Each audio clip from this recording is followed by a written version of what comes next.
Mr. Blizzard's Brigade is kind of a platformy challenge one. Almost, sort of. It's dodging. Dodging, you say? There are these snowmen. You know, they're called Mr. Blizzard. They're from Mario 64. Right. And they're throwing snowballs at you. You're on a frozen pond. Avoid the snowballs. Stick to move. Move right before they throw their snowballs. They will stop moving just before they throw. So, you are on a frozen pond. There are ice physics in effect. And you've got these 3 Mr. Blizzards around.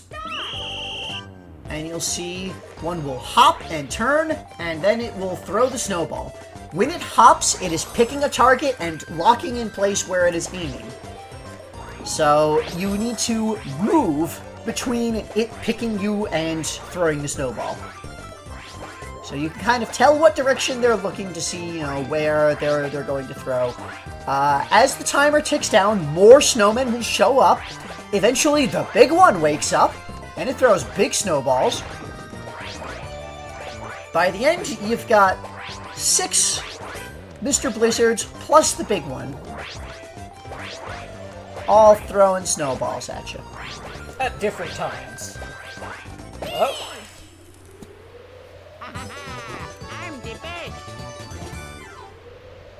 I believe if the timer runs out, everybody who is still alive wins. That one. Next up, Block Breakers. This one is interesting. Or Bob-omb Breakers. Bob-omb Breakers. Connect 3 like shapes to make them disappear. You can also play in other people's areas. First one to 100 points wins. If you're going to play in other people's areas, please ask permission. No. Not in this. Oh. A and B to rotate, X and Y flips the block, stick to move it. Bob-ombs explode when surrounded by blocks. You get more points for combos. Make sure to play in your opponent's areas. That sounds rude.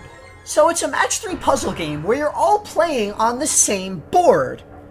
Okay. Your area is just where your blocks start from. Whoever makes the match 3 earns the points for that match 3 and any combos that come from that. So, you know, you can place it a piece in your opponent's area to steal a combo that they were setting up. Bob-ombs, as you saw there, they will show up after a certain number of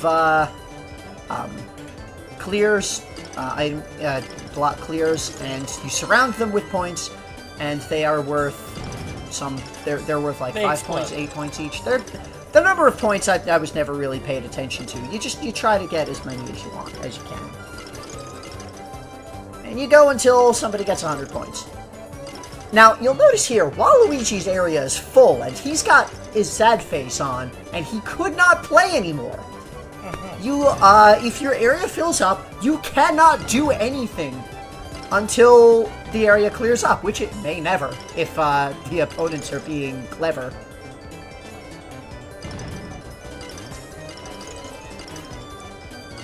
And you see here, Luigi there got the 100 points.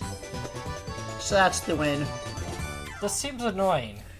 If 3 players get locked up, the remaining player wins immediately. Okay.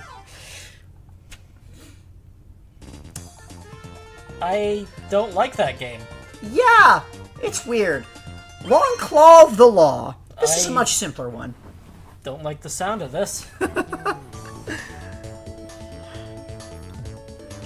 So, you are shown a character. You need to catch the character shown in the wanted poster 3 times. L and R to rotate your claw cannon up and down to aim, A to shoot out the claw. The wanted character is hidden behind a door. When you can't find him, wait for a door to open or turn to look at another door. So here we've got the wanted poster shows the character that you're aiming for. And you've got all of these doors around. You hit L and R to turn to look at other doors. Each door has a different character. They will open and close at various random timings. If you attempt to grab the wrong character, the door will automatically close in front of your claw. Your claw bounces off when it hits a closed door. There are 5 different characters. There's Shy Guy, Chomp, Boo, Bob-omb, and Goomba. And there are 3 of each character hidden throughout the area. So, or was there... No, I think I got the numbers wrong there. Sidebar will correct it. Stamp Out!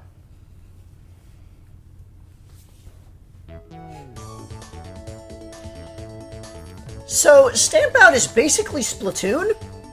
You stamp as much of your color as possible onto the field. If everybody has less than 5%, it's a tie. Whoever has the most field area covered wins.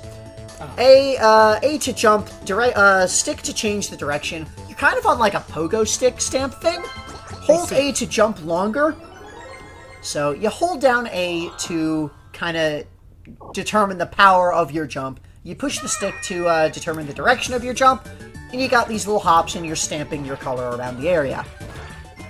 Now, strictly speaking, it is always better to stamp onto another player's color than it is to stamp onto an empty area. Because you are adding to your color and removing from theirs at the same time. Right. It's always better to deprive somebody else of the win. Because that is how capitalism works. The only downside to doing that is it means, like, putting yourself into kind of the center area, which means now your color is more easily accessible for other people to cover. If they were following the same plan. And here's what happens if everybody gets less than 5%. If everyone just kind of pointed and... It's anything less than 5% is equivalent to 0. If everyone agrees not to play, the only winning move. This game is called MARIOS Speedwagons. No. It's a race. Step on the gas when the light turns green. No. This isn't allowed. Hold R to accelerate and A to change gears. When the meter starts blinking, you want to press A to shift gears. You can hit the gas a little before green light, but if you overdo it, you'll spin out and ruin your start. Like, I'm pretty sure this isn't allowed in Japan. Like, I think they have laws against this. No, in Japan, copyright laws are actually a lot more lax. Oh. Thought they were more strict. No. Anyway, you hold R and it just kind of... R to accelerate. You press A when your speedometer gets up to like the red area. It'll start blinking. You press A to shift up gears so that you can continue accelerating. If you hold R too early at the start, then you'll spin out. You see Mario here is not going anywhere because he spun out. Goodbye, Mario. Yeah. If you spin out, you've lost completely.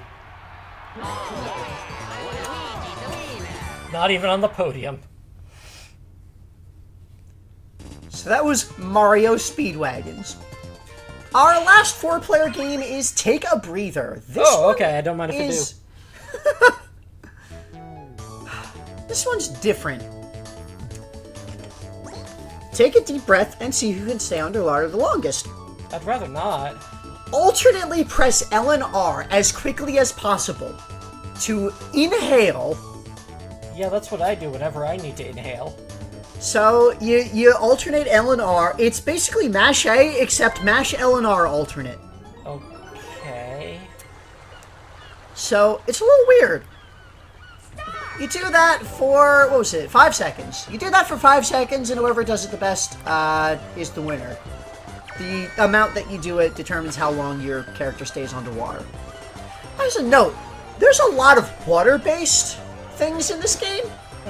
They really, really wanted to hammer in the water effects of the GameCube early on. The dolphin. Between this and Sunshine and probably others. Yeah.